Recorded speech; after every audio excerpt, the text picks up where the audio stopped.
Para personas inquietas, Capital Radio.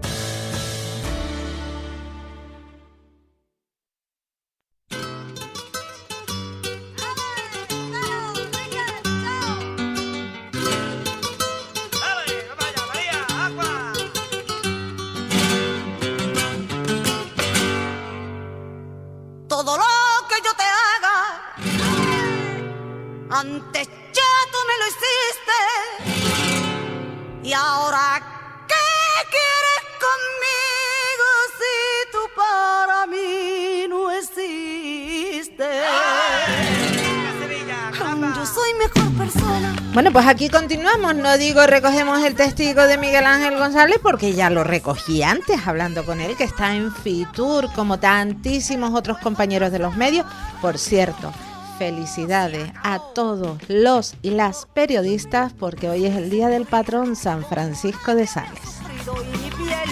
Ay, que nos ilumine, que nos ilumine y nos dirija y nos dé un punto en la boca cuando hablamos lo que no tenemos que decir. O escribimos.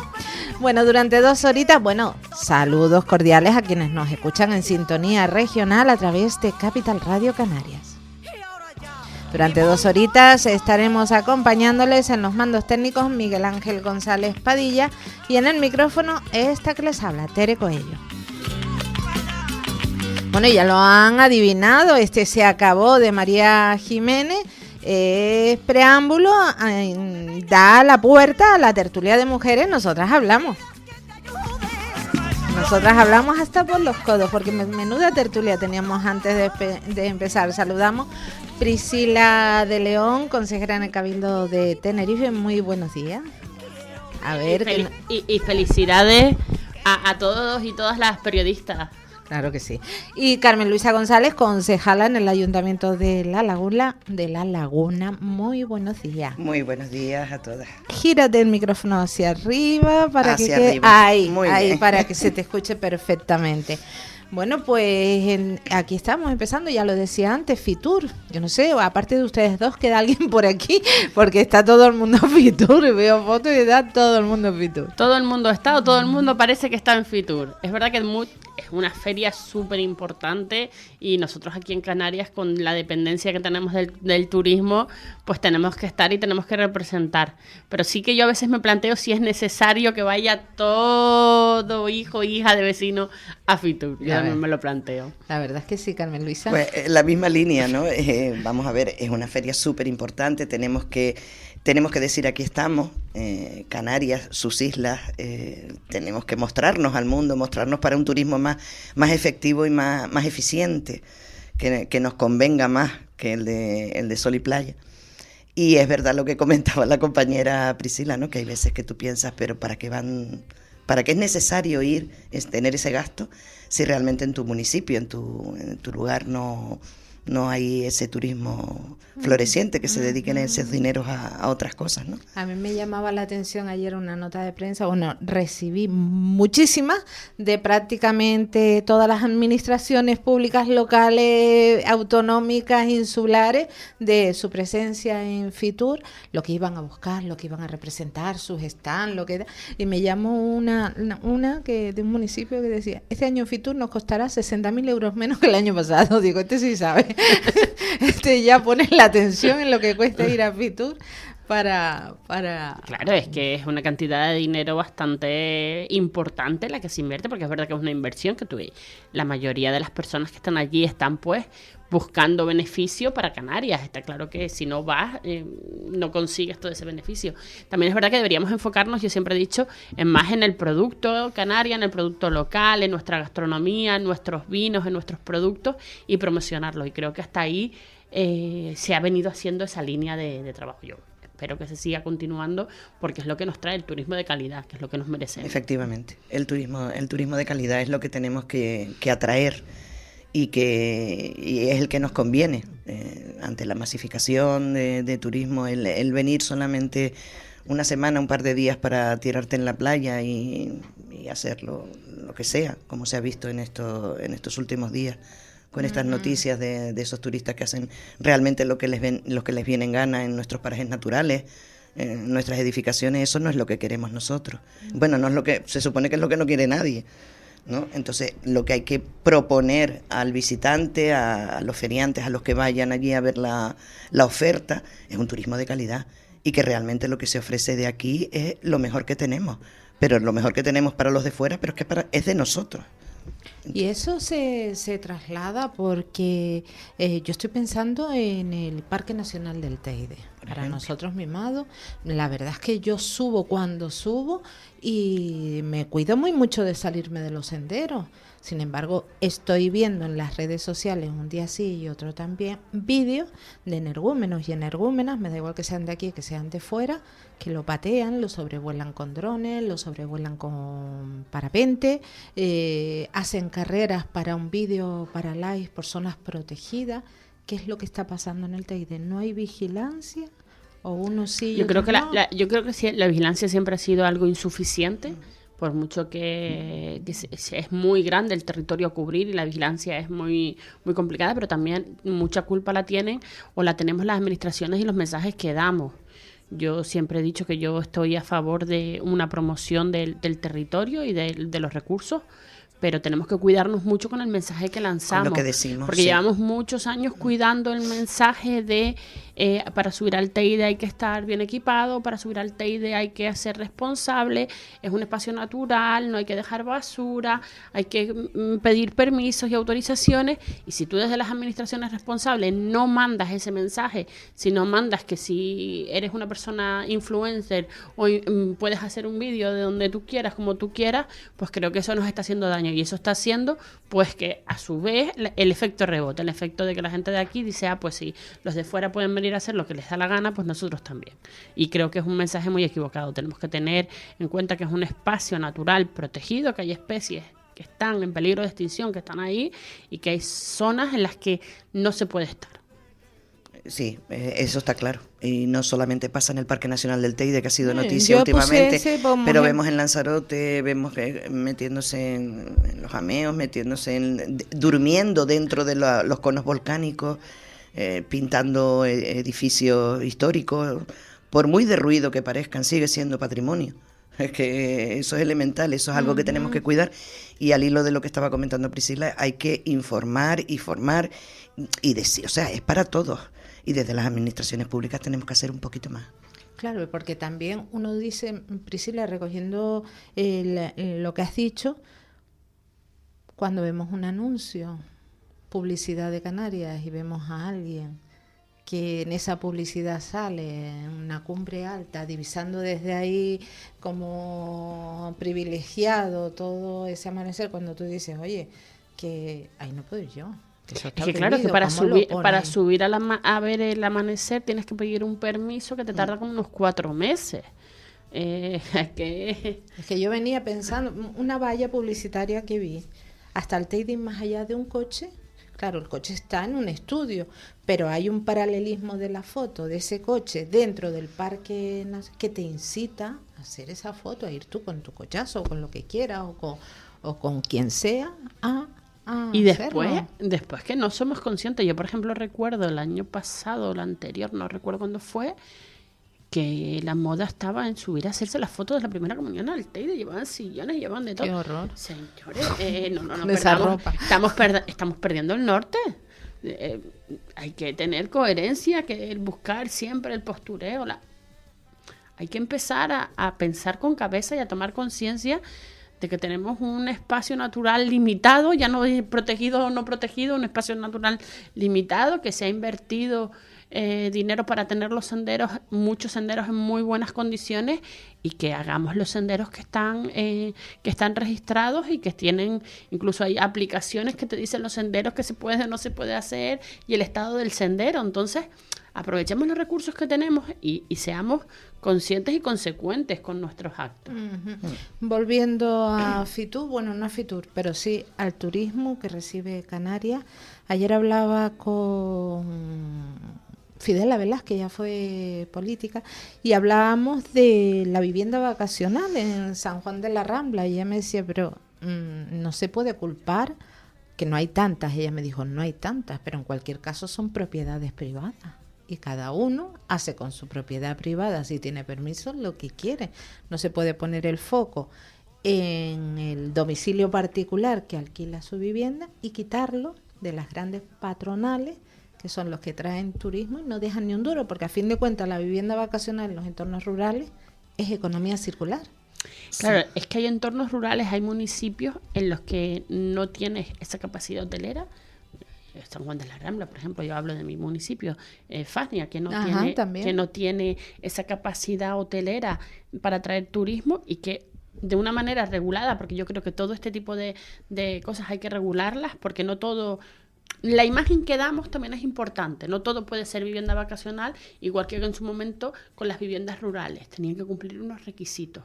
Yo creo que hay unos requisitos mínimos que se tienen que cumplir. Yo he visto últimamente, me llegan notificaciones de viviendas vacacionales. Hace unos días esas casetas de campaña, no sé dónde eran, Lanzarote. Todo no vale. Entonces creo que ahí sí que hay que tomar medidas, pero por eso, por la imagen que podemos proyectar, que se puede regular, hay que regularlo, y hay que regularlo porque no todos somos conscientes. Todo el mundo se queja de que tenemos problemas de vivienda, pero volvemos a lo mismo. Todo el mundo tenemos problemas de vivienda, pero los que tienen propiedades, y no estamos hablando del pequeño que tiene 2 o 3 propiedades, sino los que tienen verdaderamente propiedades, que a lo mejor tienen 15 o 20 viviendas de alquiler, pues yo ahí sí que entraría yo a regular, porque no todo lo viviente puede ser para alquiler vacacional, porque nos estamos viendo y nos está pasando que muchos trabajadores no van al sur a trabajar porque no pueden permitir quedarse a vivir allí. Entonces, no, efectivamente, es que es cierto. Y, se necesita una regulación, pero ya, una regulación y una fiscalización a posteriori. Es decir, seguir vigilantes con el tema este. Es verdad lo que estaba comentando, o sea, el tema de los alquileres es que se vuelven insufribles. O sea, no te puedes ir no te puedes desplazar ni a trabajar. Los estudiantes también, o sea, se ha visto que ha venido una falta de viviendas porque se han convertido en vacacionales, viviendas que pueden ser auténticos cuartos de aperos. O sea, es que un cuarto de apero está mejor construido muchas veces o mejor habilitado que lo que se llama una vivienda vacacional. Y eso precisamente hay que regularlo, fiscalizarlo, porque nos detrae en ese conseguir ese turismo que queremos. Bueno, no podemos decir, por ejemplo, hablo de La Laguna, tenemos un municipio maravilloso y después metemos a lo mejor a un turista a una vivienda vacacional que es un cuartito sin ventilación, por muy bonito que esté y que esté en bajamar. No se puede hacer eso. Por cierto, por eso la regulación es básica. El verano pasado, bueno, no el verano, casi en octubre, noviembre, una vueltita que me di por Bajamar y La Punta, la proliferación de viviendas vacacionales. Que recuerdo estar hablando con una persona allí y decir, es que aquí no hay donde alquilar. O sea, antes uno venía, se alquilaba aquí a lo mejor los 3 meses de verano, o alquilar para poder ir a la universidad o trabajar. Exacto. En la zona metropolitana, y todo es vivienda vacacional. Sí, ha habido un auge tremendo, y es verdad que hay un conflicto entre lo que es propiedad privada y claro, porque hasta dónde llega el límite. Claro, pero hay que regularlo, es lo que estaba comentando. No es lo mismo que yo alquile mi vivienda para vivienda vacacional, que llegue un gran tenedor con 15, 20 y destroza el mercado inmobiliario. O sea, es que lo destroza. Y que también, si yo alquilo mi vivienda de manera vacacional y lo hago de manera regulada y tengo unos ingresos que declaro y gestiono unos impuestos, y todo eso hay que regularlo, porque el problema no está en la que está regulada, el problema está en la que no está regulada, que hay muchísima que está, como digo yo, en el limbo. En un limbo. Y claro, esa no cumple los requisitos, y eso es dinero que no se está declarando. También hay que controlarlo. Por eso es lo de la regularización y la fiscalización a posteriori. O sea, todo hay que, desgraciadamente es así, pero hay que controlarlo. Uh-huh.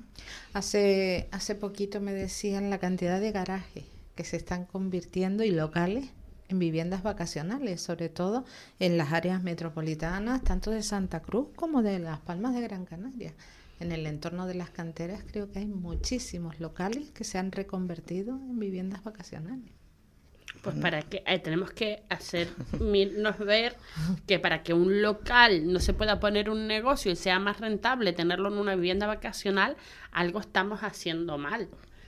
En algo estamos fallando para no generar y poder crear esos negocios y esas empresas, que al final el pequeño y el mediano comercio es el que da empleo a la persona. Ahí me fui yo, ahí pensé, Claro. digo, Entonces- bueno, todos estos locales, concretamente me hablaron de uno que había sido una peluquería con 5 empleadas y cerraron en el verano y en septiembre abrió como vivienda Porque claro, es que ocasional. si te suben el alquiler del local a un precio que no puedes pagar, es que es lo que nos está pasando. ¿Por qué no se independizan los jóvenes? Porque no se puede permitir pagar el alquiler tal y cual como está ahora mismo. ¿Por qué? Porque si yo alquilo mi vivienda y por una semana me van a dar lo que me daría una familia por un mes, pues claro, yo entiendo que es mi vivienda y que yo puedo explotarla como yo quiera, pero también hay que ser conscientes de que nosotros mismos estamos generando el problema. Hace poquito un reportaje en El Cotillo, en Fuerteventura, de una población 100 familias. Habían 108 viviendas vacacionales, se tenían que ir, que creo que fue a colación de los desahucios que hubo en viviendas que quedaron a medio hacer, complejos hoteleros que quedaron a medio hacer. O sea, en algún momento habrá que regular y decir... No es que necesario, todo- es necesario hacerlo ya, ponerse manos a la obra, porque si no es que no... Y hay voluntad política para hacerlo, porque todos hablan, siempre es necesario, lo acabas de decir, es necesario hacerlo ya, pero llevamos meses escuchando a familias hablar de que no tienen, en el sur mismo, se quejan de sur hay que no hay muchísimo. trabajadores, pero es Yo que... sí no recuerdo mal, estoy hablando de memoria y a mí los números a veces me fallan en la memoria. El estudio de Cáritas de sinhogarismo decía que habían unas 2.000 personas en Tenerife viviendo en infravivienda, Ujú, o sea, en cuevas, ya sea en cuevas en y- cuevas, en caravanas, en sitios de vivienda habitual que no eran lo que ellos querían o lo que es lo más apropiado para vivir. Entonces te pones a pensar y dices, claro, tú vas al sur, hay zonas en Arona que son caravanas, prácticamente camping, y son no de gente que está ahí con el camping pasando el día, es de gente que vive allí Son trabajadores, porque exacto. no pueden pagarse una vivienda. Porque te sale más barato comprarte una caravana que alquilarte un apartamento. Pero después está también la ley de zonas turísticas que tampoco te permite alquilar una vivienda como domicilio fijo. Que también eso se ha expandido entre que, por ejemplo, el sur, Adeje se ha llenado de viviendas vacacionales y que en Los Cristianos o en Adeje Costa no puedes vivir de manera permanente porque lo impide la ley de turismo. Algo hay que hacer. Alguien Porque- Pues alguien tendrá que encenderle la lucecita y empezar a ponerse ya manos a la obra con esto, porque va a ser un problema un grave. drama, un Y si después le auténtico sumamos, drama. como digo yo, el género, ¿quiénes acaban sacrificándose? ¿Quiénes acaban yendo para Las mujeres. Las Mujeres. Las mujeres. Le estaba leyendo yo un artículo hace unos días que decía que las mujeres abandonaban el coche para incorporarse al transporte público. Esa era la noticia. Y después leías el trasfondo y decía que, claro, las familias que solo se pueden permitir un vehículo son las mujeres las que acaban... claro, porque él se lleva el coche. Porque acaban cogiendo el transporte público. Pues, como todos los peores trabajos, las más sacrificados, nombre de mujer. Las situaciones más precarias, nombre de mujer. Entonces también hay que ponerse, yo siempre digo la importancia de ponerle la perspectiva de género a todo lo que se hace. Y en vivienda yo creo que es súper necesario que tener esa perspectiva y tener esa amplitud. Y es verdad que habrá que ser valiente y alguien le tendrá que poner el cascabel al gato, aunque se te enfade la gente. Yo siempre he dicho que las políticas valientes son las de ponerle el cascabel al gato y que hay que amarrar y decir, pues mira, si te enfadas, lo siento, se hace muchas veces por el bien común. Ujú. Hay muchos gatos a los que ponerle cascabel cuando hablamos de turismo, de vivienda y demás. Hace 2 días ya es firme en Venecia, cualquier persona que entre de día a hacer esa visita que no se hospede tiene que pagar 5 euros. 5 euros por cabeza y día.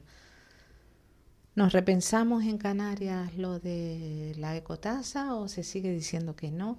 Ir a la laguna es bueno, llenarte de yoga por la cantidad de turistas, excursiones que los va salvando de tal manera que puedas seguir tu paso. Santa Cruz, ni qué decir. Y ya si nos metemos en el sur, ya eso es Yo ir creo con que la tila en vez de con la cañita. Yo creo que hay que ofrecerle al turista más opciones que no sea solamente el área metropolitana. Siempre he dicho, tenemos unos municipios, unos pueblos muy, muy, muy, muy, muy bonitos a los que se les tendría que mostrar que Tenerife no es el Teide, perdóname que lo diga, el Puerto de la Cruz y el Sur, porque es lo que se les muestra. Entonces, la laguna lo que tiene ahora mismo es que está muy, muy activa. Está muy, muy viva. Entonces, como además está siempre llena de actividades y siempre llena... Da gusto ir. Lo que pasa es que a veces lo que tú dices tienes que armarte de paciencia, porque a veces intentar encontrar una cafetería donde tomarte un cortado es prácticamente misión imposible. Tú vas una tarde, cualquier tarde, es maravilloso porque tú la ves y esa vida que tiene la laguna, que hacía mucho tiempo que no tenía y que ahora es como, está como de moda la laguna. Yo siempre he dicho, ahora está de moda la laguna. Y mira que hace frío muchas tardes, que yo digo, pero la gente y no muchas venera, mañanas. Y muchas mañanas.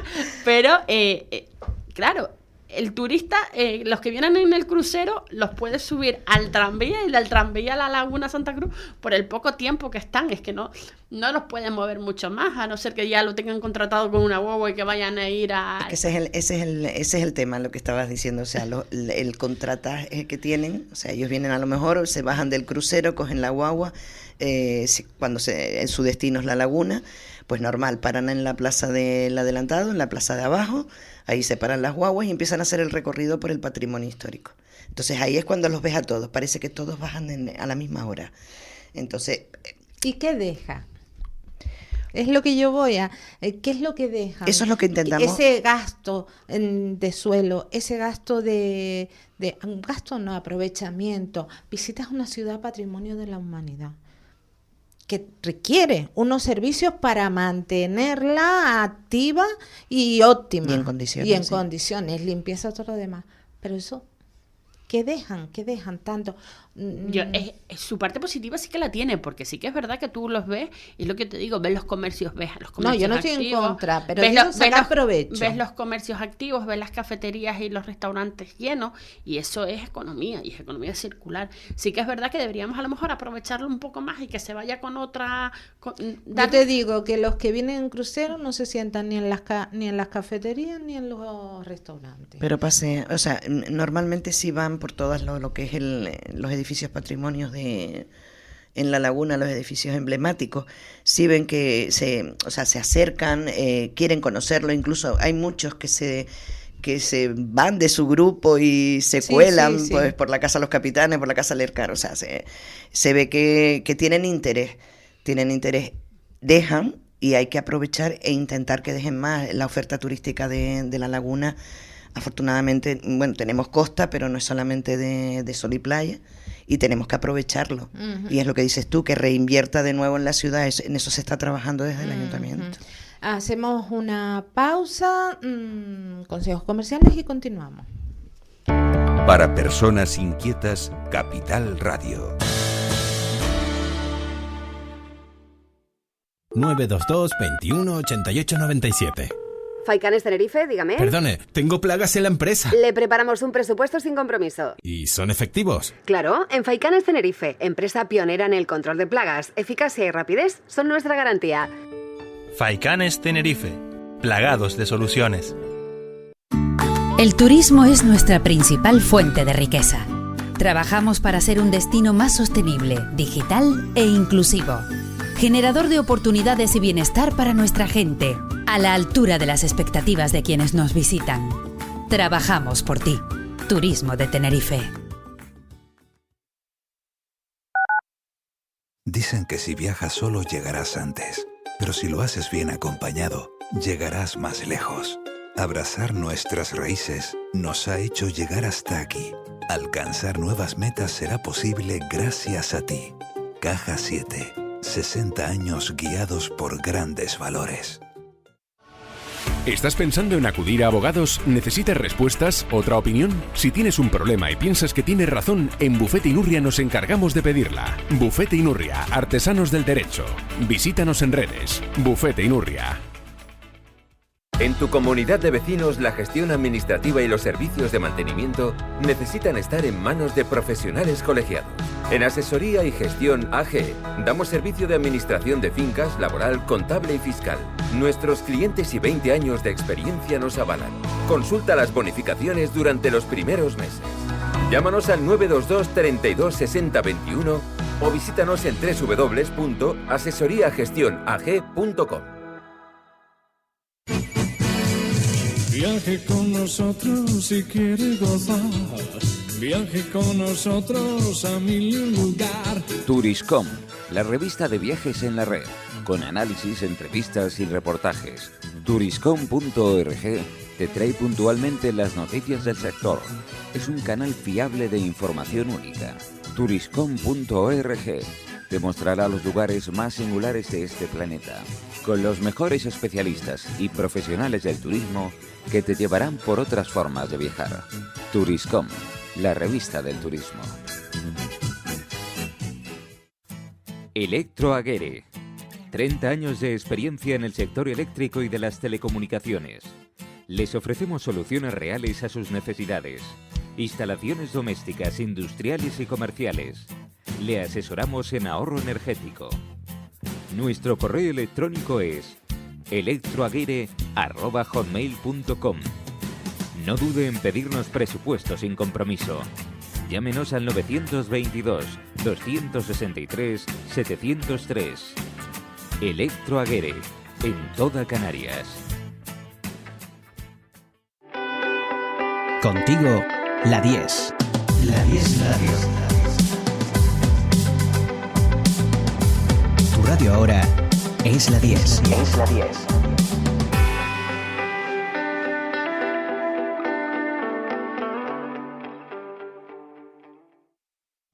Para personas inquietas, Capital Radio.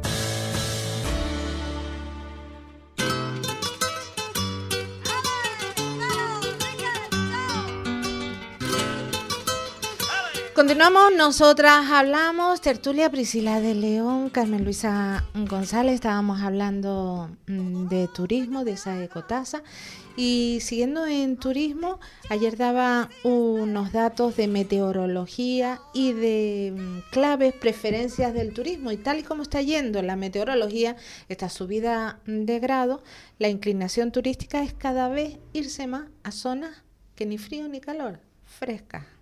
Y se está adecuando el turismo, reinvirtiendo para esas ofertas y atraer ese público objetivo. En Canarias tenemos olas de calor, el año pasado y no sé en cuántas tuvimos. Temperaturas asfixiantes. Algo habrá que hacer, porque si no todo ese turismo de sol y playa, que ya va a tener sol y playa en destinos más próximos, ¿qué le podemos ofrecer?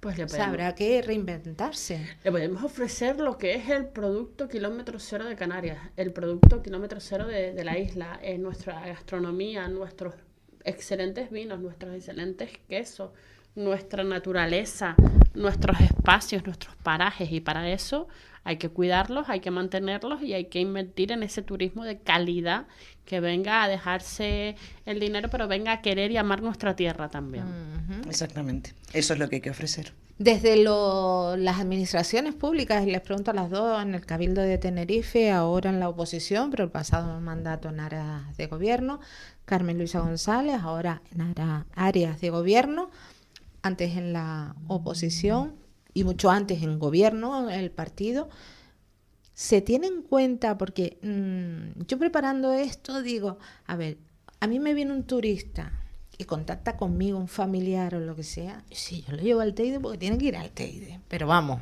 no es la primera visita ni tampoco la última. En medio están todos esos pueblos que tenemos, los guachinches, o sea, lo llevo donde está la esencia, donde vamos nosotros realmente.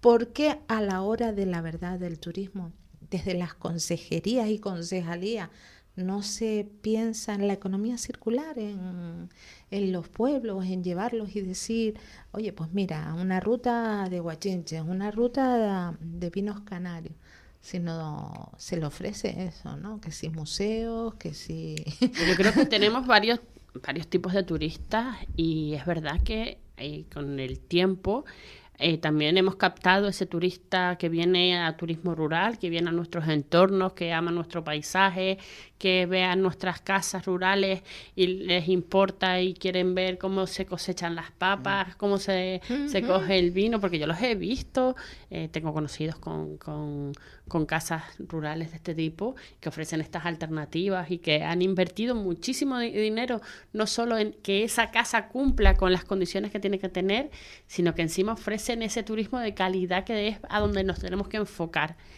Y los ves que llegan y si toca podar, podan, y si toca coger la papa, la cogen. O sea, ¿qué es lo que vienen buscando? Ese tipo de experiencia. Y después que te los ves en cualquier celebración o en cualquier paraje que tú dices, es una fiesta en el monte metido, y aparecen allí porque se han preocupado de cuáles son las tradiciones de aquí y por qué es ese santo y por qué se va. Ese es el turista. Eso es lo que hay que ofrecerle. ¿Y eso se vende en Fitur? Porque sí. que no. Sí, hay experiencias sí se venden en Fitur. La propuesta eso de conocerle nuestro entorno, yo creo que sí que se vende, no a través a lo mejor de esos grandes tour operadores que solo quieren traer al turista de la hamaca, y que después tampoco nos ponen a los canarios la posibilidad de poder ir a sentarnos en esas hamacas o en esos porque hoteles. Los canarios tenemos que pagar para poder entrar mientras ellos lo disfrutan. No, sí se ofrece realmente. Nosotros vamos allí con una perspectiva de enseñar nuestra ciudad, de buscar un turismo de calidad. No, en vano creo que el alcalde va a recoger un premio a la mejor ciudad. Sí, que lo concede FIGE, la Federación Internacional. Exactamente, y eso quiere decir algo, eso quiere decir que se está trabajando por el buen camino, que se ha hecho un buen trabajo, perdón, y que se va a seguir haciendo un buen trabajo. Hay que buscar ese turismo de calidad, ese turismo que venga, pues como decías tú, a los guachinches y sin intentando de que los guachinches no entren en la picardía de que cualquier restaurante ponga en el cartelito. Esa es otra, la picardía no del canario, sino de cualquier persona que tenga un negocio. No vamos a decir que somos únicos y exclusivos en ser pícaros, en ese sentido. Hay que mostrarle nuestra gastronomía, hay que mostrarle nuestro entorno. Tenemos un parque rural de Anaga precioso y espectacular, que es verdad lo que comentaba Priscila, hay que potenciarlo adecuadamente para luego no encontrar a 3 turistas perdidos por Jardina o perdidos por el Batán. Hay que decirles qué senderos son los que se pueden utilizar, cuáles sí y cuáles no, y en qué condiciones están. Hay aplicaciones, como lo decía ella, ¿no? Hay que enseñarles mucho. Con lo que comentabas de las visitas, yo tengo familia en el extranjero, tengo familia en España también, y cuando vienen, es verdad que mi madre es una persona ya mayor y siempre se enfada, ¿no? Siempre van a las Teresitas y siempre va. Hay que ir a las Teresitas, hay que ir al Teide, pero es verdad, o sea, tenemos pueblos preciosos, tenemos ese Tegueste, tenemos esa Granadilla, la parte antigua, Fania, tenemos Fania, tenemos una costa espectacular.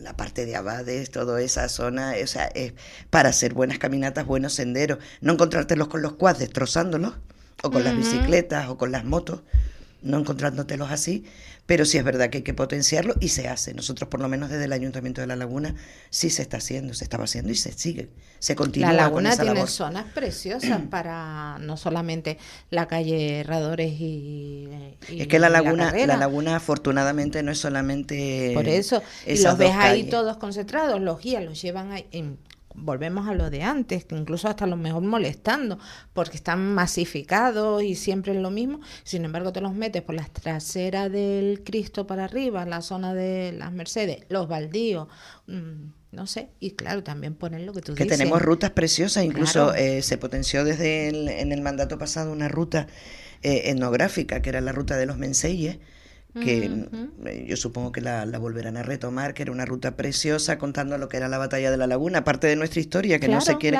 y se iba caminando desde la cuesta de Arguijón hacia la montaña de San Roque, y se iba contando la historia. Y bueno, pues eso son iniciativas no solamente ya para los que vienen de fuera, sino también para nosotros, encima los puestos de trabajo. Las personas que iban caminando en esas rutas, por ejemplo, pues hombre, había que descansar. Pues ¿dónde entrabas? Pues en el bar del barrio.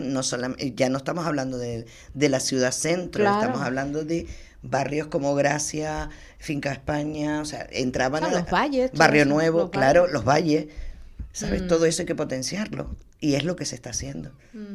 Bueno, cambiamos de tema. Sanidad. Hace 2 días presentaba la Asociación Nacional del Defensor del Paciente, la memoria 2023, y Canarias la peor de todas en cuanto a sanidad. Lo denominan como situación caótica y señalan precisamente 2 hospitales: Hospital Universitario de Canarias y Hospital el Insular de Las Palmas. Las urgencias, lo peor de España, las urgencias en Canarias, sistema de urgencia.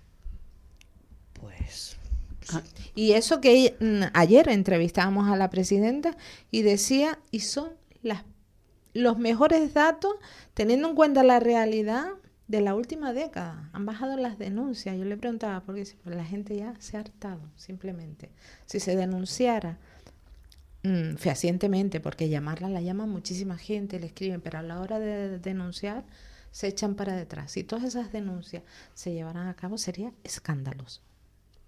Claro, que la gente no termina de poner la reclamación. Esa es un paso más a los que tenemos que educar en decir, si sientes que se te está vulnerando un derecho, pon la reclamación. Yo soy muy reclamona, yo a veces he dicho más reclamona de lo que debería muchas veces, porque es verdad que a veces dices tú, ¿y vuelves a presentar una reclamación? Pues sí, vuelvo a presentar una reclamación. Si yo voy a coger el transporte público y está lleno y a mí no me para la guagua, yo voy a TICSE y pongo una reclamación porque no me para la guagua, porque iba llena, porque si no, no queda constancia de esa deficiencia. Y eso es tremendo también, lo del transporte, que lo hablaremos. Lo de las urgencias, yo creo que se han tomado medidas insuficientes en sanidad. Creo que siempre estamos a la cola, es un problema muy, muy grande independientemente del gobierno que ha estado... Sí, porque han estado siempre ha estado. ¿Y cuáles son las soluciones? Pues más infraestructuras. No tenemos infraestructura suficiente. Las urgencias del hospital... es lamentable, o sea, a veces tú vas allí, ahora, antes, es que no sé por qué cambió el modelo, la verdad es que no sé en qué momento cambió el modelo, pero antes toda la gente del norte y toda la gente del sur iba a la Candelaria. Ahora toda la gente del norte también va al hospital, entonces como que el edificio no está para atender esa capacidad de gente. Y bueno, ya si intentas después la gestión, porque claro, si el propio dentro de urgencia no hay cobertura, no puedes comunicarte con la gente de fuera, haces que también las salas de espera y todas esas zonas esté lleno de gente, porque claro, no puedes acceder a comunicarte con los pacientes que están dentro.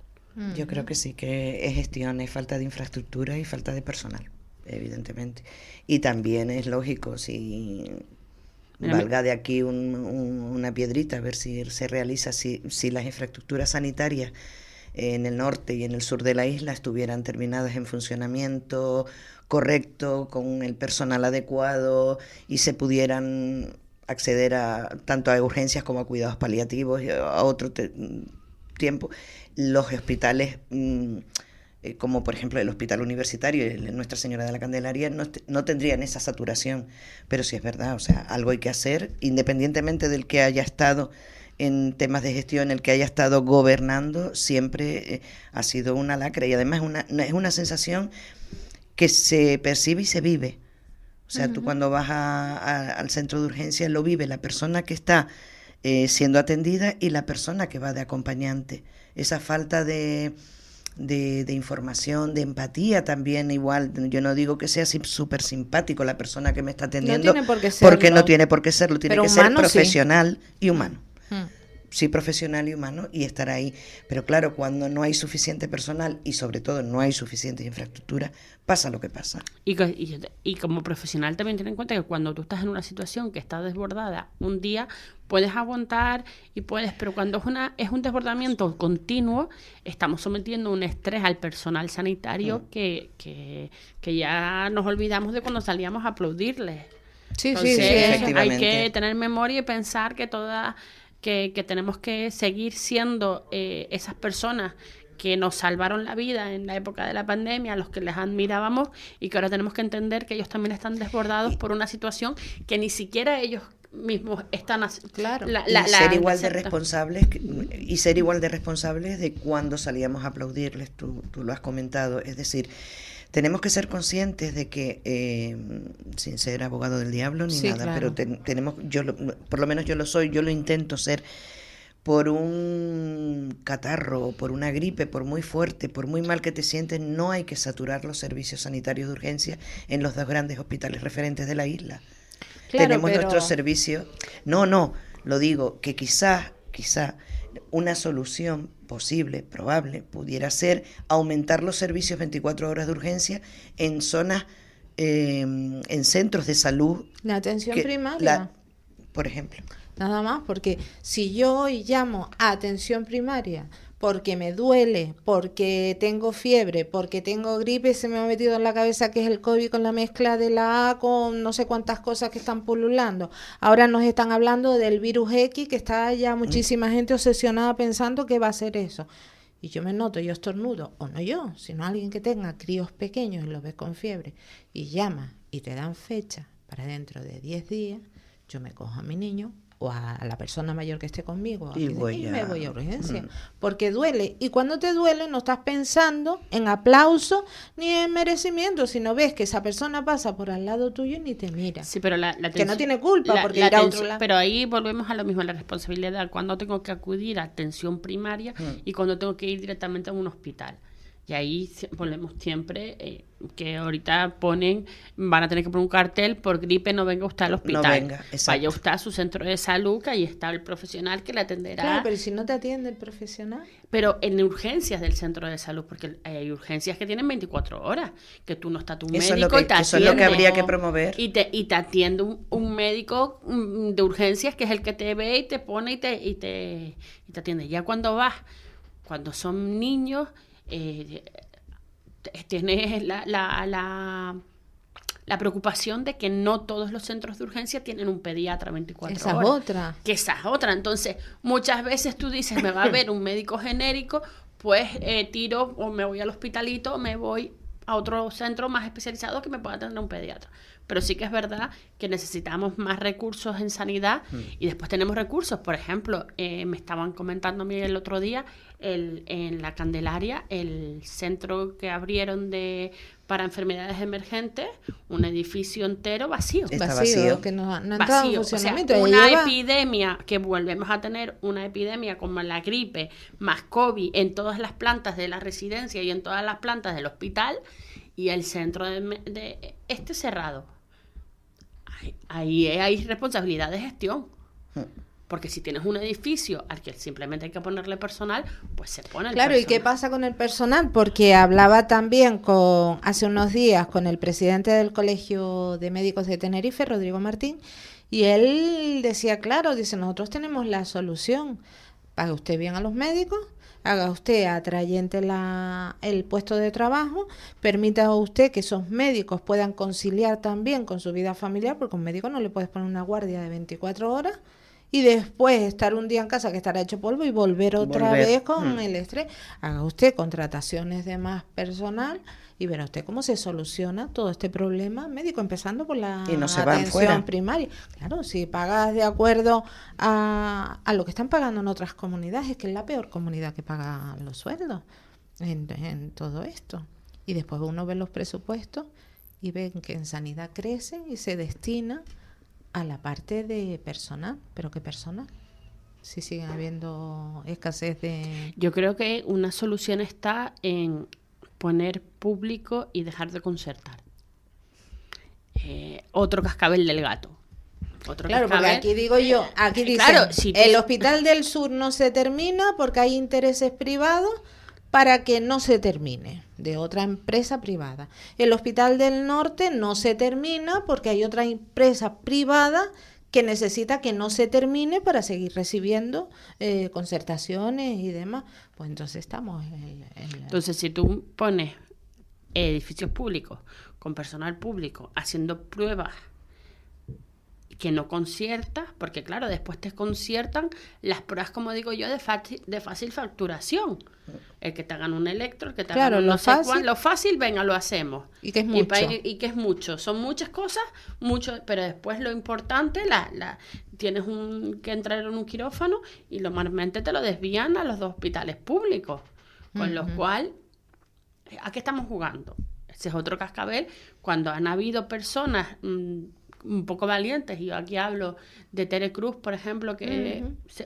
Que se la cargaron por ser valiente, lo decimos claro. Se la cargaron, o sea, yo siempre he dicho que hay que ser valiente, pero pagas las consecuencias. Yo siempre le he dicho a Tere que yo nunca, no le podemos agradecer todo lo que intentó hacer que no consiguió. Ella fue la que empezó a gestionar la pandemia. Se fueron grandes resultados, ese Hotel del Sur que se consiguió paralizar, exacto, se paralizó. Y el premio fue a la calle. Lo digo, claro, porque todo el mundo lo sabe, está ahí. Se podrían poner razones. Entonces, vemos esta memoria, vemos que, oye, que estamos jugando con la vida, que estamos hablando de la sanidad, que se denuncia en la memoria 275 casos de mala praxis con resultado de 15 fallecimientos que a lo mejor se podían haber evitado. Y seguimos hablando se ha hecho mucho, intentaremos hacer más, pero más de lo mismo. Yo le preguntaba a la presidenta, en la sanidad privada no hay demanda, no hay denuncia. Y ella finalmente me dijo, sí, pero ahí no nos podemos meter porque nos cae el atentado contra el honor y contra los nombres que se usan. A fin de cuentas son empresas privadas. Pero también están ahí, no tanto. En la pública se denuncia más porque hay libertad, pero... Yo creo que hay que denunciar en todos los ámbitos, en la pública, en la privada, en todo eso. Estamos hablando lo mismo que en educación, es decir, no hay casos de acoso en los institutos. No es que no hayan casos de acoso, es que los tapan para que después, o los tapan, no los terminan de tramitar, no se activa, exactamente, no se activa el protocolo, o sea, para que no aparecer en esa estadística y cumplir con los ratios y no perder fama, estar en el... Ni puntos a la hora de... por favor. Yo soy una fiel defensora de la educación pública y como digo yo, la educación pública. Siempre lo he dicho y predico con el ejemplo. Yo estudié en la pública y mis hijas estudian en la pública y ahora mismo, por ejemplo, el colegio de mis hijas está entre los tres mejores colegios por los informes. ¿Por qué? Porque se apuesta por la educación pública. A mí no me vengas a decir que tú tienes un caso de acoso, porque yo conozco personas que tienen los hijos en la privada que han sufrido acosos muy graves y que la solución que le da es sacar al niño del colegio. Sí, exacto. Entonces, no. Por ahí yo no entro. Siempre he dicho, encima que le estás dejando un dineral, porque además son privados, no estamos hablando de concertados, que ya ahí se puede intervenir, porque en verdad estás recibiendo dinero del Estado y el Estado puede intervenir. Estamos hablando de privados que te están dejando un dinero para que tú encima maltraten y acosen y no pongan soluciones. Ellos que deberían tener más medios, más personal y personal adicional que a lo mejor el colegio público no tiene, que actualmente sí que lo tiene. Yo no lo entiendo. Entonces, hay mucha culpa, mucha culpa también de los progenitores que no ponen el grito en el cielo. A mí le pasa a un hijo mío y te puedo asegurar que sí que pongo el grito donde haya que ponerlo. Pero a veces hay ese miedo a las represalias, que a ver las haylas. ¿Pero para qué? ¿Qué me vas a hacer? ¿Expulsar al menor? Después de haber recibido acoso, después de haber tenido bullying o lo que sea, el mal menor va a hacer que me expulses al niño. El mal menor si es que te lo voy a agradecer, pero sale a que la gente lo conozca, que conozca el hecho. Ese nombre no tiene por qué nombrarse públicamente ni el nombre de profesores, alumnos, etcétera, que pudieran, estamos hablando ficticiamente, estar implicados, ni del colegio, pero sí se lleva, se sigue el protocolo, se hace una investigación y se deduce. Y se activa, que para eso hay profesionales creando esos protocolos. Y Priscila, no solo en la privada, también en la pública. En la pública también hay que controlar que los protocolos, que se activen de verdad los protocolos contra el acoso y que se lleguen a unas soluciones viables. Porque muchas veces, por intentar proteger, y lo digo con conocimiento de causa, por intentar proteger a lo que es el conglomerado de esa comunidad educativa, se perjudica al alumnado, se beneficia al acosador, y aquí no ha pasado nada. Entonces hay que activar, hay que los consejos escolares que funcionen estupendamente, que se les dé las funciones y que se les haga caso. O sea, es todo un movimiento que están empezando los alumnos por fin ya a moverse, los de institutos, los de secundaria, y que me parece agradable. Yo creo que si a los jóvenes le damos las herramientas adecuadas, por supuesto, ellos mismos son muy, muy, muy capaces de hacerlo, las cosas bien, y para eso necesitamos esos protocolos que nos digan esa educación desde muy, muy, muy pequeñitos, y la verdad es que en cierto aspecto está funcionando. Sí que es verdad que volvemos a lo mismo, no podemos quedarnos con los brazos cruzados frente a las injusticias. Y creo que el bullying es un problema muy grande, que por eso se invierte en esos protocolos.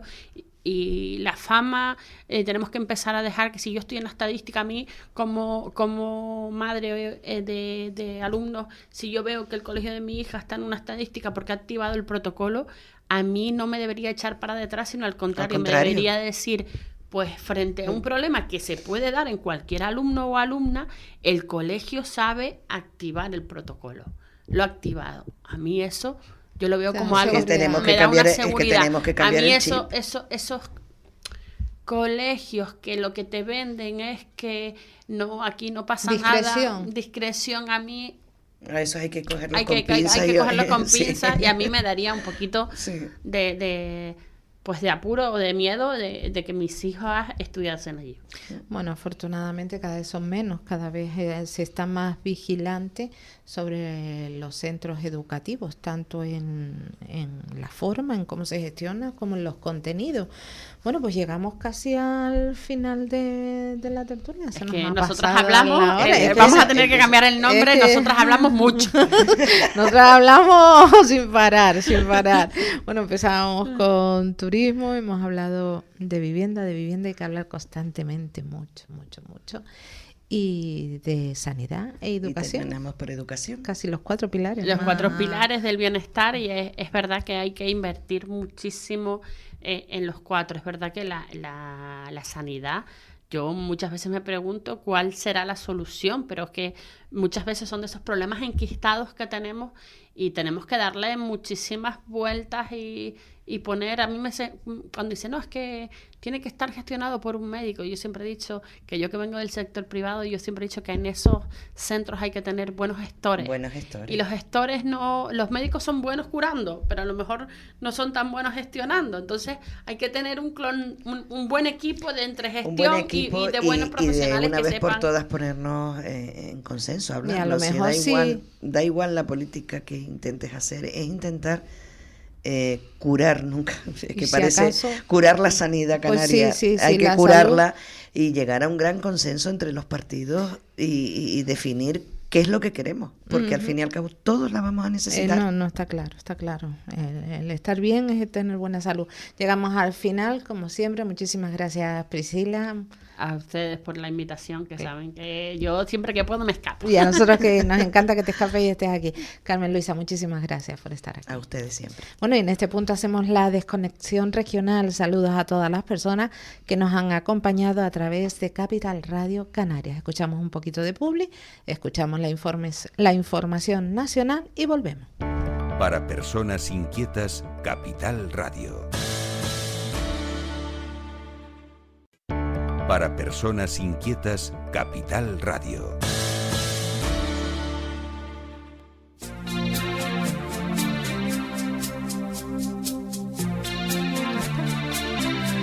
Continuamos en directo en sintonía regional a través de Capital Radio Canarias.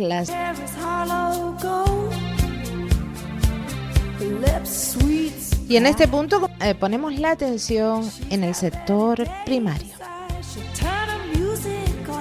Saludamos a nuestro invitado, secretario general de la Asociación de Agricultores y Ganaderos de Canarias, ASAGA, Teo Hernando. Buenos días. ¿Qué tal? Buenos días, Tere. ¿Cómo se encuentra, Teo? Muy bien, ¿y tú? Bien, perfectamente. Aquí al pie del micro, iba a decir del cañón, pero vamos a dejarlo bélico de lado, al pie del micro. Teo, cuestiones importantes marcan la actualidad, el día a día de la agricultura y la ganadería en Canarias, y una de ellas es la reactivación de la conexión marítima entre Fuerteventura y Marruecos, con la que prácticamente todos los sectores, incluso el consejero de Agricultura del Gobierno de Canarias, distintas asociaciones de ganaderos se han mostrado en contra. ¿Cuál es la postura de ustedes? Que sé que está en contra también, pero me gustaría que la explicara. Sí, bueno, pues estamos totalmente en contra de esta reactivación de la línea marítima entre Puerto del Rosario y el puerto de Tarfaya en Marruecos, porque hay muchísimo riesgo de la entrada de plagas y enfermedades, especialmente enfermedades ganaderas, que pueden afectar muchísimo, de hecho drásticamente, a la ganadería primero de Fuerteventura, que es el principal motor del sector agrario en la isla, y luego al resto del archipiélago. Cualquier entrada de este tipo de enfermedades nos puede suponer un problema gravísimo. Y valorando la oportunidad y el riesgo de este tipo de medidas, ¿no? de esta reactivación de esta línea, pues vemos que el riesgo evidentemente pesa muchísimo más que el beneficio de 4 o 5 empresas que puedan ver interesante esta ruta, ¿no?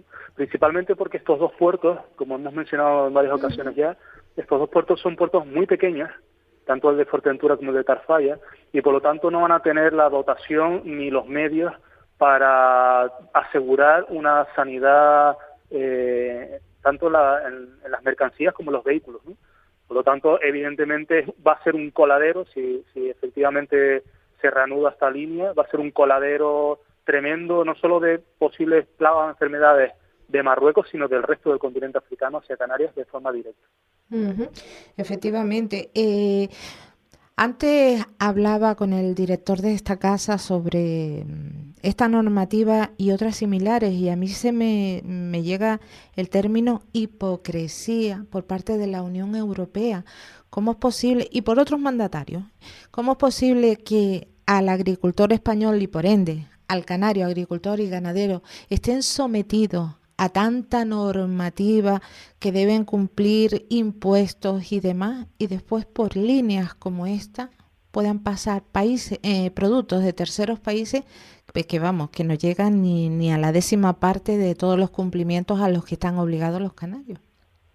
Sí, y además se lo saltan de una forma deliberada, no solo Marruecos en este caso, que ya nos tumbó el sector del tomate, por ejemplo, sino países latinoamericanos con la banana, que estas grandes empresas, sobre todo americanas, hacen tropelías de todo tipo y aún así tienen carta blanca para entrar al continente europeo, ¿no? Como bien dices, esa doble moral en Europa es una reivindicación histórica de Asada Canarias, siempre, y del resto de organizaciones, incluso nacionales, ¿no? Nosotros pertenecemos a SAJA nacional y también están con esta reivindicación prácticamente todos los años, ¿no?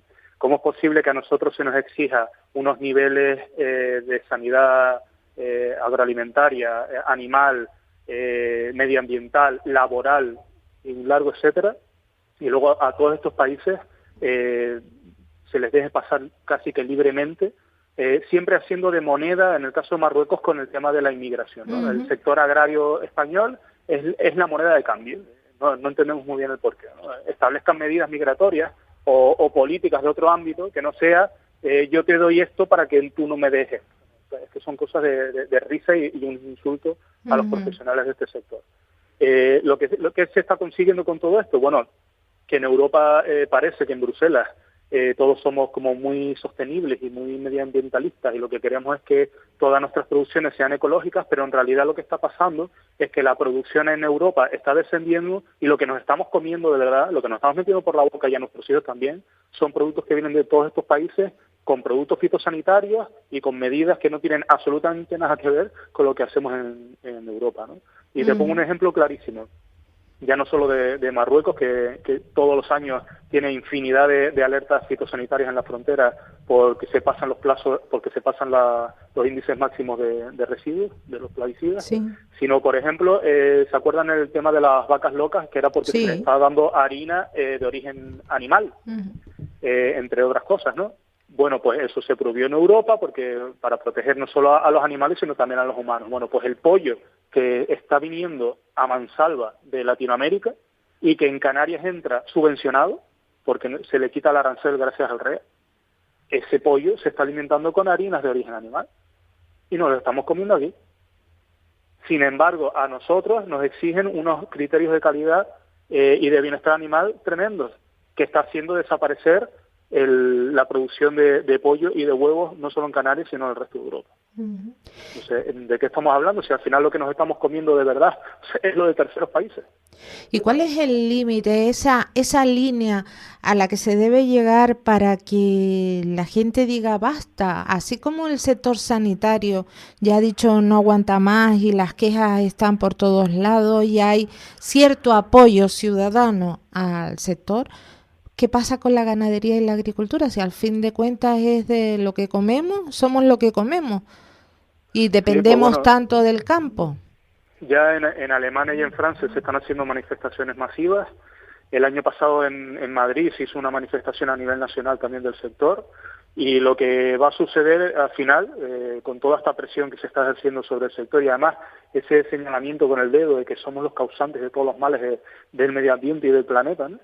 Y prácticamente que somos especuladores del suelo, maltratadores de animales, incluso asesinos de animales y todo esto, cuando en realidad, y se ha demostrado con los incendios de Tenerife, que si no es el sector agrario, el medio ambiente está muy en peligro con el resto de actividades humanas. Pues lo que va a suceder seguramente a corto plazo es que los agricultores y los ganaderos digan basta, como bien decías tú, y se haga una huelga y entonces empecemos a valorar lo que nos estamos comiendo y lo que no. Porque en el momento que los agricultores y los ganaderos, que son los que nos abastecen, los que producen la comida, no producen el wifi, no producen los cables, producen la comida, que la necesitamos todos los seres humanos, digan, hasta aquí llegamos, vamos a tener un problema grave. Pues o nos está afectando ya el pollo ese, el pollo loco, por llamarlo de alguna manera, o tenemos una memoria muy corta, porque hasta hace unos meses, cuando nos vimos con la crisis de las papas, que llegaron hasta precios de 4 y 5 euros el kilo, que pusimos en valor lo nuestro, pues ya se nos olvidó, porque ahora estamos hablando de que podría entrar por ese puerto de Tarfaya otra amenaza para el sector tanto agrícola como ganadero. Y tampoco nadie... Sí, y encima escuchamos a algunos de nuestros políticos en Canarias dándole el visto bueno, incluso aplaudiendo la iniciativa de esta reactivación, aludiendo a que es beneficiosa, no sabemos muy bien para qué. Nosotros hemos solicitado que nos digan en qué beneficia a los canarios, que nos digan en qué beneficia a los canarios y que si ven que no tienen ningún riesgo este tipo de conexiones marítimas, que además van a ser sin contenedores, sino directamente con vehículos, con camiones y furgonetas, que son dificilísimas de gestionar a nivel de un punto de inspección fronteriza, porque ¿cómo lo hacen? ¿Cómo hacen una inspección sanitaria a un vehículo que con la misma entra en nuestro territorio? Las semillas, las esporas, los patógenos, los mosquitos, es que eso puede venir incluso dentro del motor. ¿Cómo se va a inspeccionar todo eso en un puerto tan pequeño como el del puerto del Rosario? Es que no se va a hacer. Entonces, lo que estamos pidiendo a todas estas voces, estos políticos de Canarias que están aplaudiendo esta iniciativa, que nos firmen por escrito la responsabilidad, que pongan por escrito, que como ellos lo ven también, que pongan por escrito que se responsabilizan si tenemos que sacrificar todas las cabras de Fuerteventura. O si nos entra una plaga que nos tumbe ya definitivamente el tomate de Canarias, que puede ser. Que lo pongan por escrito, no que lo pongan en un titular de un periódico, porque aquí todo el mundo dice lo que le da la gana y luego tiran de hemeroteca y lo que dije fue, no, es que se entendió mal lo que dije. No, que nos pongan por escrito un compromiso de la responsabilidad de esas señoras y señores que dan el visto bueno a esta línea marítima.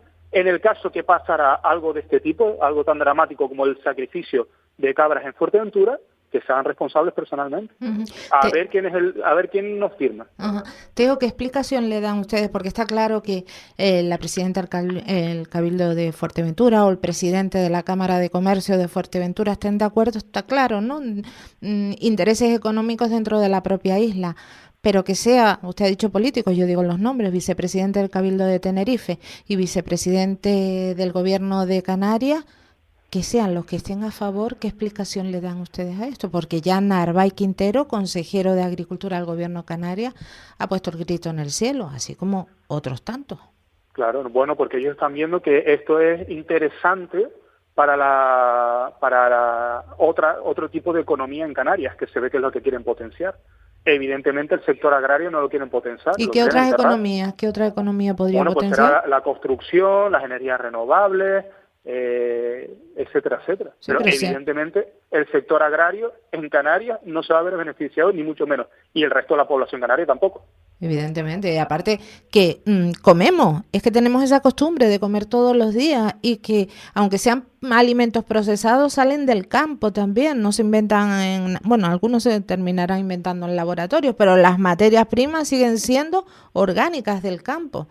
Lo único que va a suceder es que entre productos agroalimentarios a unos precios tirados por el suelo, porque evidentemente esa gente no cumple la normativa europea, ni medioambiental, ni laboral, ni absolutamente nada. Por lo tanto, el precio, nos van a tumbar los precios, como ya hicieron con el tomate tipo canario, que nos arrasaron por completo nuestros mercados en Península y en Inglaterra.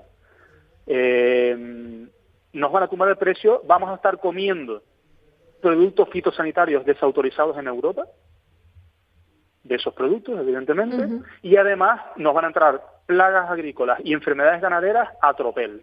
Ese va a ser el beneficio para la ciudadanía canaria. Claro, porque tampoco estamos inventando nada, todo el mundo sabe o puede saber las condiciones en las que se lleva a cabo la industria agrícola y ganadera en Marruecos. Claro, y si entra por un puerto tan pequeño como el de Fuerteventura, ¿cómo se va a inspeccionar todo eso? ¿Cómo se va a controlar la entrada de vehículos, no de contenedores? ¿Cómo se va a controlar? Porque un contenedor lo puedes apartar en el puerto, le haces la inspección, lo tienes paralizado, y si la inspección cumple, le das visto bueno y puedes salir del puerto. Pero con vehículos rodados, ¿cómo lo hacemos? Que nos expliquen todo esto y que nos lo firmen por escrito. Sin embargo, el presidente de la Cámara de Comercio de Fuerteventura considera que se harán las inspecciones igual que en otros puertos, y la presidenta del Cabildo, creo que la escuché ayer, decir que ya Fuerteventura no era una isla menor y que tenía todas las garantías que podía ofrecer cualquier otro puerto de Canarias. Pero que esta línea marítima no se puede comparar con otras líneas marítimas de mercancías del mundo, ni de Canarias. No sé, porque claro, no esa es la diferencia. No van a haber contenedores. Esa es la diferencia. En lo que usted dice, lo que llega al puerto de Santa Cruz de Tenerife o al puerto de La Luz de Las Palmas o a cualquier otro puerto grande, llega a través de contenedores. Claro. Y con, me imagino, unas fichas de entrada y salida, lo que contiene, cómo ha sido sembrado y todo lo demás. Desconozco mucho toda esta burocracia, pero creo que existe. Usted bien dice, si entra en un furgón de un familiar con 2 cajas de cualquier producto, ¿cómo lo analizan? ¿Cómo vamos a detectar enfermedades ganaderas? Imagínense un camión que lo están utilizando tanto para el transporte de alimentación animal en granjas, ¿no? Que pisa granjas, ese furgón, como para transportar calabacines. Y viene con calabacines, pero es que esa furgoneta, si no ha sido lavada adecuadamente, viene también con esos residuos de esas ganaderías. ¿Cómo van a detectar todo eso? No sé, si el presidente, que ayer tuve la oportunidad de hablar con él en televisión, si el presidente de la Cámara de Comercio de Fuerteventura tiene la respuesta, pues por favor que nos la diga.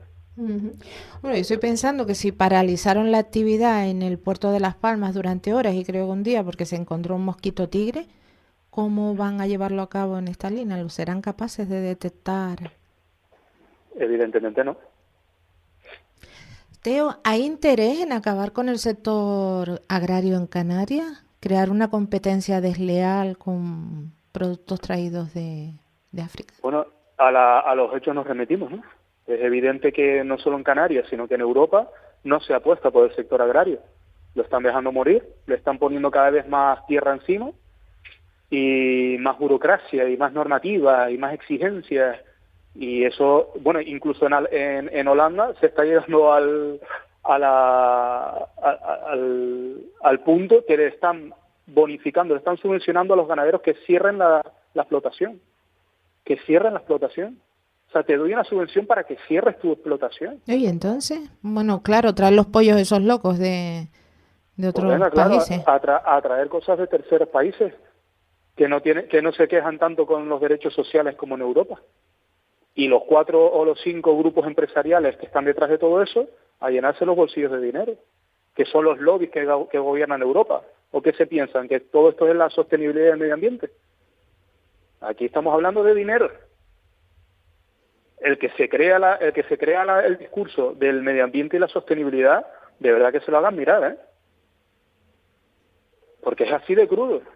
Aquí lo que gobierna en Europa es el dinero y los lobbies empresariales de las grandes multinacionales mundiales, internacionales, que hacen presión en Europa. ¿Por qué la banana entra como entra a Europa? Si tenemos producción europea, como es la canaria, ¿por qué entra como entra? Tengo un conocido que estudió conmigo en ingeniería agrícola, que estuvo en algunas explotaciones bananeras en Latinoamérica. La gente vive en chabolas dentro de la platanera, con los niños, con los perros, haciendo sus necesidades dentro de la platanera, echan los productos fitosanitarios con avionetas por encima de esa gente. Esas son las condiciones en las que se produce la banana que compite con el plátano de Canarias. Y que entra como... Y que entra a mansalva, y que tiene preferencia para entrar en Europa. Entonces, vale ya de estos discursos dentro de Europa de qué sostenibles somos y los derechos sociales y tenemos que mirar por la sociedad. Venga ya, hombre. Teo, ¿y por qué una duda? ¿Por qué no hay pica en la banana? No, sí, tendrán pica, pero... Pero nada que ver con la pica del plátano. Bueno, en la banana lo que se trae para acá es el centro de la piña. El resto lo desechan directamente. Qué bárbaro. Teo, desde Asaga, aunque el mundo se acabara mañana, ustedes hoy plantarían un árbol. Y digo esto porque creo que está dando buenos resultados ese ese proyecto que pusieron en marcha con las papas para intentar acabar con la polilla. Sí, la verdad que estamos muy contentos con este proyecto. Ha sido una iniciativa de un propio agricultor que lleva 3 años probando este sistema, que además son con medidas agroecológicas, sin utilizar fitosanitarios, porque el problema que tenemos en Canarias y sobre todo en Tenerife es que la polilla guatemalteca ya tiene mucha resistencia a los plaguicidas que se le echan, ¿no? A los productos fitosanitarios que se le echan. Y por lo tanto ya es una plaga incontrolable y es una plaga que nos impide además exportar papas, cuando ahí tendríamos un potencial de crecimiento y de recuperación de este cultivo tremendo, ¿no?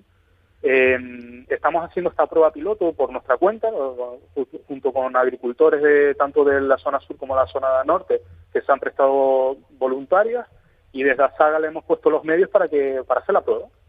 Y la verdad que por ahora estamos de verdad contentísimos. Si esto se lograra, si dentro de 2 o 3 meses volvemos a hablar, Tere, y te puedo dar unos muy buenos resultados del control de esta polilla, la verdad que sería una noticia fantástica para todos los productores de Canarias, pero muy, muy buena, la verdad. ¿Y cómo llega este masazo? Porque la verdad yo, preparando la entrevista para hoy, bueno, me satisfacía esta prueba piloto que están haciendo, y bueno, pues sería bien, pero a la vez ponía en contra esta posible entrada de bichos con esta línea que abren. Por eso decía lo de que aunque el mundo se acabe mañana, ustedes hoy plantarían un árbol, porque mientras luchan por un lado para acabar con una plaga, se abren las puertas para que entren otras.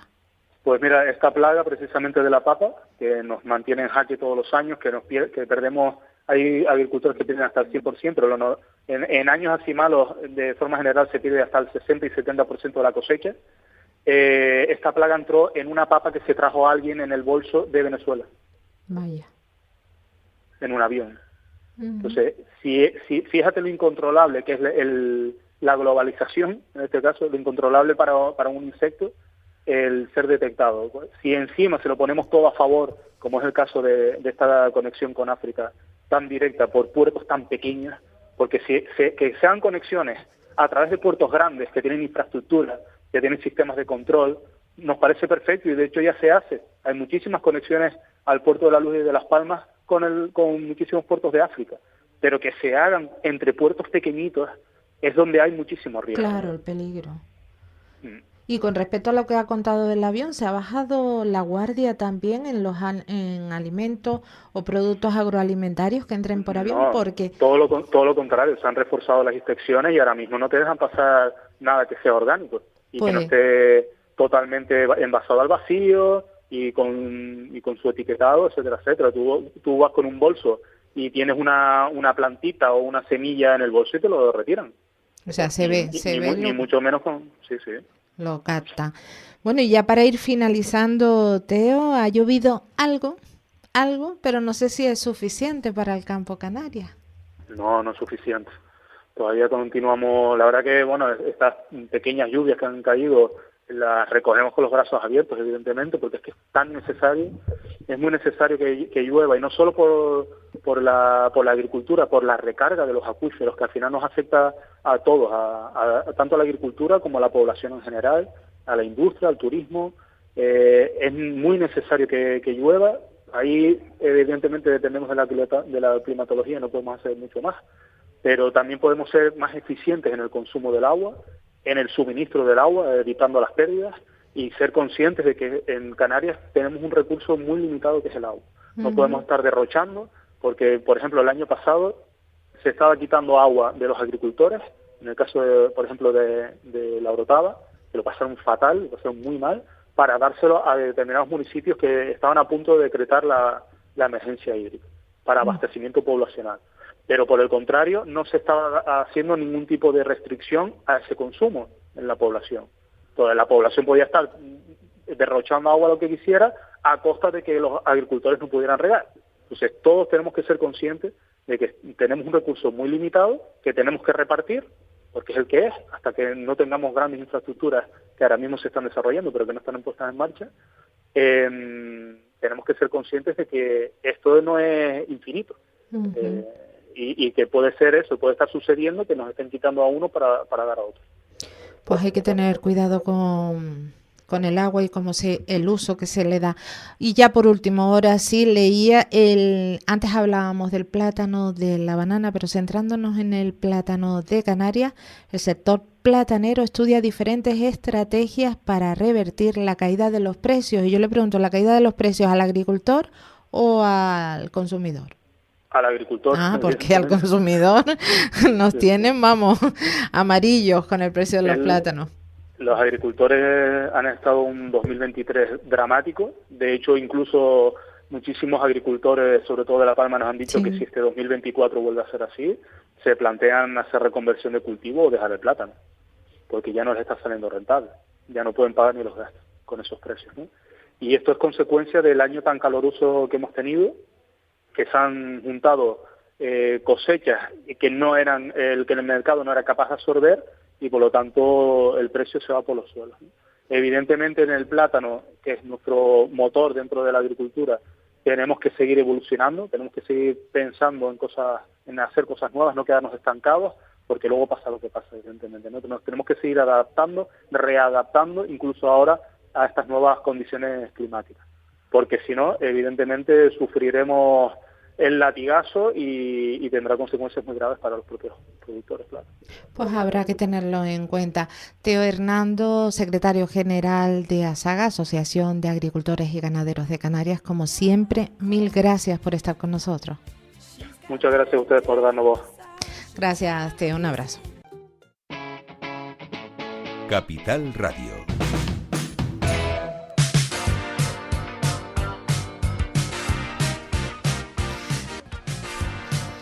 Y en este punto ponemos nuevamente la atención en la carretera. No vamos a hablar de tráfico ni de cemento. Vamos a hablar de solidaridad, de competitividad, de Dakar, de un elefante rosa y de su piloto, ¿sí? Este pasado viernes, el piloto canario Rafael Lemes y su copiloto Tabata Romón, que me diga si lo he pronunciado mal, han ganado el Dakar Classic, categoría del Dakar dedicada a vehículos históricos en la modalidad de camiones. Saludamos a nuestro invitado que se encuentra al otro lado del teléfono. Él es el ganador, Rafael Lemes. Buenos días. Hola Loli, buenos días. No, Tere. Un saludo. Tere. Ay, Tere. Sí, bueno, no pasa nada. Me quedé por un momento pensando. Digo, ay, ¿quién es Loli? ¿Quién es Loli? ¿Dónde está Loli? Rafael, ¿cómo se encuentra? Muy bien. Ya ayer pudimos descansar y hoy ya pues la vida cotidiana. Bien, muy contentos. ¿Ya han dejado atrás esa gesta del desierto de Dakar o todavía están asimilando ese éxito? No, tarda en que se vaya, digamos, asentando en la mente lo que hicimos, pero bueno, lo importante es que terminamos la prueba, que era el objetivo, y sorpresivamente pues la terminamos en una buena posición. La verdad que siempre, sí. Siempre es mejor, ¿no? Claro, de la mejor. Les comunicamos a nuestros oyentes, les ponemos en camino. Rafael Lesmes iba a bordo de su peculiar camión rosa, que entre los participantes y seguidores del rally rebautizaron como el elefante rosa por su gran tamaño y su color llamativo, consagrado a la lucha contra el cáncer de mama, tanto femenino como masculino. ¿Por qué se embarcaron en esta aventura, Rafael? Bueno, yo a nivel deportivo ya es mi cuarta participación, o sea que yo ya... Pero en un buggy, ¿verdad? Nada que ver con... Sí, no, lo del camión fue una decisión de última hora, que siempre me habían llamado la atención los camiones en competición, verlos pasar, son, como diríamos, muy impactantes, y este año, viendo el desastre que tuvimos el Dakar pasado con el buggy, pues surgió la oportunidad de este camión, y no me lo pensé dos veces y cambié de vehículo, y bendita la hora, bendita la hora. Claro que sí. Pero ¿y por qué esta solidaridad, ir más allá con visibilizando el cáncer de mama? ¿Qué le motiva, qué le mueve? Bueno, yo soy voluntario de la Fundación Canaria Carrera por la Vida para la detección precoz del cáncer de mama desde hace muchos años. También, digamos, mi empresa colabora con la Fundación. En la medida de lo posible, pues aportamos a la Fundación lo que necesitan de nosotros, con la única voluntad de ser un voluntario más. No hay mucho más que decir por ese lado. Yo creo que si la vida ha sido bondadosa conmigo, yo tengo que revertir esa bondad y ayudar a quien lo necesita. Y darle visibilidad al cáncer de mama, sobre todo en hombres, que es un gran desconocido en España, pues lo consideré oportuno. La verdad es que cuando yo tuve conocimiento de que existía el cáncer de mama en hombres, me impactó porque lo desconocía, y desgraciadamente, Tere, los hombres que son diagnosticados suelen hacerlo ya en un estado muy avanzado de la enfermedad y con resultados bastante graves, bastante duros. Y pensé que aprovechar mi participación en el Dakar para darle visibilidad era una buena idea. Así se lo transmití a Brigitta, la presidenta de la Fundación, que obviamente lo aceptó con una sonrisa, y a partir de ahí, pues esto, digamos que ha sido brutal. O sea, estamos todos en el equipo inmensamente felices por haber dado este paso, y ya casi les digo que es más importante para nosotros el proyecto de Dakar por la Vida que el proyecto deportivo. Exactamente. ¿Qué acogida ha tenido en el resto de competidores, Rafael, el que ustedes se presentaran con este elefante rosa y con este claro objetivo Dakar por la Vida? La verdad es que impresiona mucho ver un camión de competición, e imagínense que sea totalmente rosa, es un impacto brutal. La verdad es que la mayoría de los competidores, cuando estaban cerca de nosotros, nos preguntaban el motivo. Al principio siempre piensan que era un motivo más de impacto visual, de llamar la atención, que del proyecto que llevábamos detrás, pero obviamente todos han sido muy solidarios con el mensaje que llevamos. La verdad es que muy contento por cómo el Dakar, digamos, nos ha acogido. ¿Cuánto es de dura esta competición ahí en el desierto y encima al volante de un camión de estas dimensiones? Es la carrera más dura y larga del planeta. Empezamos, volamos a Arabia el día 31. Dime. 15.000 kilómetros creo que es lo que tienen que recorrer. Sí, es brutal. Para que se hagan una idea, la carrera que le sigue no dura una semana, y estas son 2 semanas de competición. Ya les digo, el 31 volamos a Arabia Saudí, estuvimos hasta el día 3-4 haciendo todas las verificaciones, preparándolo todo, y ya el día 5 de enero fue la primera prueba, la primera etapa ya deportiva, y el 19 de enero la última. Es una locura, son 2 semanas de locos. Uh-huh. Rafael, ¿qué le espera ahora al elefante rosa?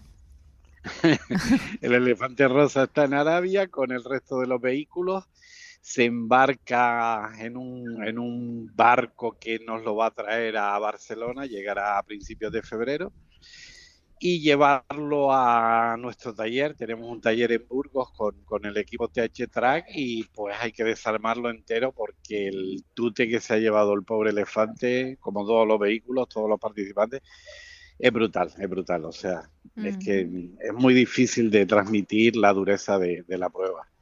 ¿Qué acogida ha tenido usted en Canarias? Está claro que la expedición Dakar por la Vida ha llevado a este camión, que creo que es el primer camión canario que participa en una prueba de este tipo. Y por otro lado, o sea, no solo la visibilidad que usted ha dado al cáncer de mama masculino y femenino, sino también a Canarias, porque ha sido noticia a nivel nacional. ¿Qué acogida ha tenido aquí en Canarias a nivel institucional? Y bueno, la verdad es que, ninguna. Como quien dice, hoy es el primer día, ¿no? Sí que es verdad que estamos bastante incluso abrumados por la repercusión que hemos tenido. Estamos recibiendo felicitaciones de todo el mundo, ya no de Canarias. La última que vi viene de Panamá y te quedas un poco, como diría, asombrado, ¿no? De cuando estás allá no eres consciente de lo que está sucediendo fuera de la carrera. La carrera te absorbe tanto que no piensas en otra cosa, ¿sabes? Estás como en una burbuja y cada día es el día y cada día te surgen 1000 problemas que tienes que solucionar. Y todavía creo que no somos conscientes de la repercusión que estamos teniendo. Ya sí que ayer, cuando aterrizamos en Gran Canaria y ya había WhatsApp, empezaron a entrar los WhatsApp, es cuando tú dices, bueno, pero ¿esto qué es? ¿Qué ha pasado aquí? Pero, hombre, a nivel institucional, pues las felicitaciones, entiendo, lógicas, de los políticos por haber terminado la prueba y por ahora pues poco más, que tampoco espero nada de significativo. No lo sé, Tere, no era la idea tampoco, ¿sabes? O sea, pero de bien nacidos es ser agradecido, porque a mí me consta que desde luego que desde Fundación Carrera por la Vida, incluso desde cualquier otra organización ONG que viva para combatir el cáncer o ayudar a visibilizarlo, bueno, les han puesto en el podio. Sí, pero bueno, al final somos un peón más en el tablero, ¿no? Somos una herramienta y lo importante es el mensaje, no nosotros. A nivel deportivo estamos muy contentos, siempre es agradable terminar esta prueba y bueno, llevo 4, he terminado 2 no, y esta pues casualmente la hemos terminado y la hemos terminado con un podium, con un primer puesto. Pues bueno, perfecto, oye, felices, pero ya les digo, al final el tema de ayudar a la Fundación Canaria, el tema de ver que hemos generado alegría y unos minutos de ilusión y una sonrisa a personas que lo están pasando muy mal, ese es el mayor trofeo que voy a recibir y con el que me quedo. Rafael, si nos centramos en esos días en el desierto, en la competición, estar al frente del camión, en el volante, debe ser duro, pero ¿cómo afecta toda esa dureza esta competición? Lo que representa, por lo que están luchando a nivel de salud mental, tanto que se habla de esto. Hay que tener la cabeza muy, muy bien amueblada para meterte en un Dakar, o sea, no. De hecho, hay gente que fallece en el Dakar, hemos tenido fallecidos, desgraciadamente. Sí, exacto. Yo se lo estaba comentando antes a un compañero tuyo de otra radio. En el Dakar de 2008 estábamos en Lisboa, en el pabellón, digamos, de la ciudad. en la reunión previa donde estamos todos los pilotos, participantes, organización, habría 500, 600 personas allí, y se me vino eso que me estás comentando ahora a la cabeza. Digo, bueno, de todos los que estamos aquí, existe la posibilidad de que alguno no vuelva a casa. Y eso es así cada año en el Dakar. Este año falleció el compañero Falcón con la moto. Y ¿qué quieres que te diga? Claro, no es intentamos no pensarlo, ¿no? Intentamos pensar que no nos va a pasar a nosotros. Claro, le pregunto porque nosotros en la tele, cuando nos pasan esos segundos, porque no es mucho, de lo que se vive en el Dakar, pues bueno, vemos una carrera, una competición, vemos desierto, vemos duna, pero me imagino que lo que no se ve hora tras hora, día tras día, debe ser durísimo, espantoso. Sí, es muy duro. Mira, de nuestro equipo Domingo Padrón, que condució un buggy, compañero mío del mismo equipo de Madrid, está ahora mismo en un hospital de Madrid para ser operado por una vértebra que tiene fisurada. Afortunadamente no llegó la fisura a nivel 20 y, digamos, todo apunta a que va a recuperarse y va a tener la movilidad perfecta en breve, en semanas o en meses. Y otro chico de la asistencia, José, pues está con una infección en una rodilla que no sabemos muy bien por qué y también está en el hospital. O sea, y eso solo en mi equipo. Imagínense a nivel de todo el Dakar, que somos casi 3.000 personas moviéndonos. O sea, es una carrera muy extrema. Lo sabemos los que nos apuntamos a ella, somos conscientes. Al final, ustedes saben cómo es la mente humana. Al final dice, bueno, a mí no me va a pasar, porque si piensas que te va a pasar, no te sube. ¿Y se pasa estrés en el volante del camión? Lo digo comparándolo con el buggy, que no tiene nada que ver en dimensiones. Sí. El camión pesa 10.000 kilos, tiene 700 caballos. Y la conducción requiere una técnica muy específica y sobre todo cuando digamos abordamos los ERG de dunas, los mares de dunas, ahí todos nos ponemos muy tensos porque es muy habitual volcar un camión en dunas. Es casi, te diría, algo que sucede. Nosotros, mira, este año salió todo bien. El año pasado salió todo mal, todo rematadamente mal. Y este año, pues todo salió bien, bueno, ni un pinchazo. A lo mejor, las cosas son así. A lo mejor tenía que ser así. El año pasado muy mal, para este año tomar la decisión y hacerlo diferente. Le pregunto por todo esto de salud mental, ponerlo en lo duro que es, porque me retumbó esa frase que usted dijo, a pesar de todo, para mí lo más importante y para el equipo es la visibilización, el objetivo, el haberlo hecho, da igual el llegar a ser el primero, sino esa satisfacción personal de servir de algo de verdad. Es que es la realidad, es que de verdad que no pensábamos en el equipo cómo nos iba a absorber el proyecto, digamos, social. De verdad, no me quiero poner medallas, pero el proyecto deportivo no ha pasado a segundo término y eso que ha salido perfecto. Será muy difícil superarlo, pero el que me hayan, enviado mensajes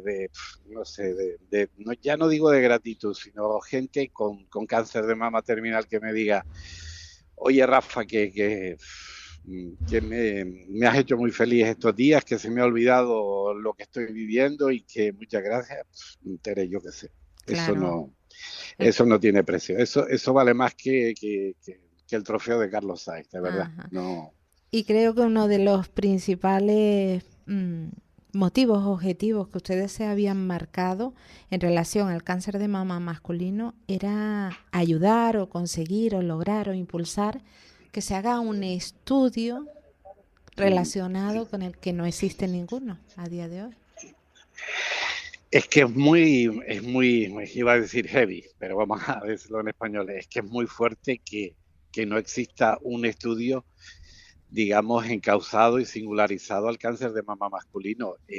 Oye, el cáncer de mama femenino, no nos olvidemos de cada 100 personas, 98 son mujeres, o sea que hay que insistir en ello. Ahí lo importante, y aprovecho tus ondas para volver a transmitirlo, es la detección precoz. La detección precoz salva vidas y de verdad que el cáncer de mama femenino está por ese lado bien encauzado, bien llevado.